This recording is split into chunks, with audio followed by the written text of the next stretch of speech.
दूसरा अध्याय। देवराज को शिवलोक की प्राप्ति, चंचुला का संसार से वैराग्य।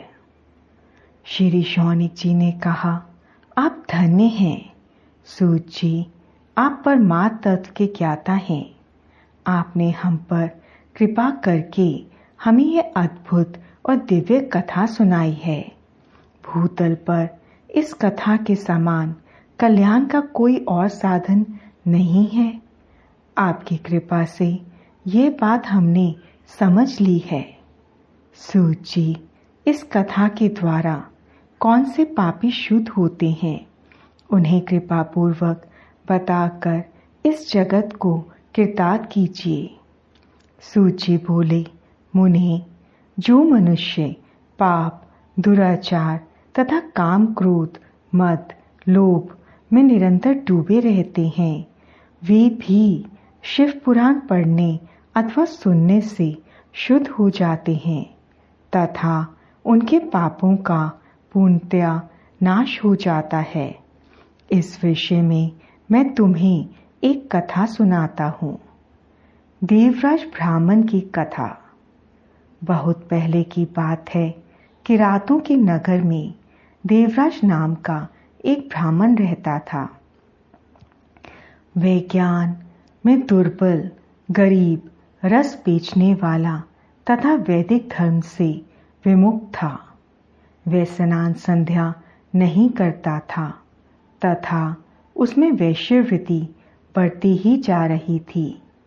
वह भक्तों को ठगता था। उसने अनेक मनुष्यों को मारकर उन सबका धन हड़प लिया था। उस पापी ने थोड़ा सा भी धन धर्म के काम में नहीं लगाया था। वे वेश्यगामी था, आचार भ्रष्ट था। एक दिन वह घूमता हुआ दैव योग से प्रतिष्ठानपुर सूची प्रयाग जा पहुंचा। वहां उसने एक शिवालय देखा जहां बहुत से साधु महात्मा एकत्र हुए थे।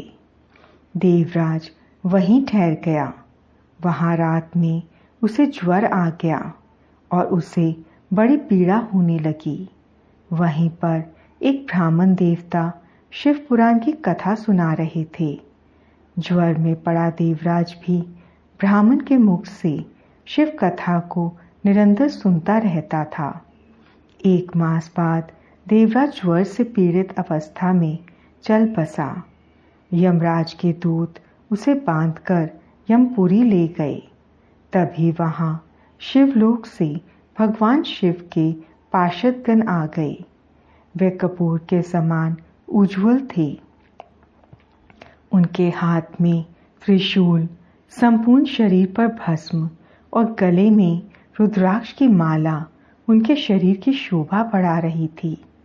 उन्होंने यमराज के दूतों को मार पीट कर देवराज को यमदूतों के चंगुल से छुड़ा लिया और वे उसे अपने अद्भुत विमान में बिठाकर जब कैलाश पर्वत पर ले जाने लगे तो यमपुरी में कोलाहल मच गया, जिसे सुनकर यमराज अपने भवन से बाहर आए। साक्षात रुद्रों के समान प्रतीत होने वाले इन दूतों को धर्मराज ने विधि पूर्वक पूजन कर ज्ञान दृष्टि से सारा मामला जान लिया।